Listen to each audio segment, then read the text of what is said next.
Hello friends, brought a key with a damaged button for repair. As you can see, part of the button just fell off. I will try to restore the case using a 3D printer. I plan to cut out the rest of the button and print a new one. This will be the easiest way to solve the problem. To do this, you need to disassemble the key. To do this,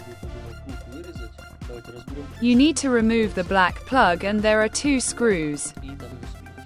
I cut out the rest of the button and made several blanks. But unfortunately the buttons were a little off in size. In the end I made one with a small depression on the back side, and the button began to press almost perfectly. On the 4th try I managed to find the ideal size so that the button pressed well and there was tactility from pressing. You can evaluate the result in the video. It seems to me that it turned out pretty well, and the button does not stand out in any way, as if it was there. These are the problems that can be solved with a 3D printer.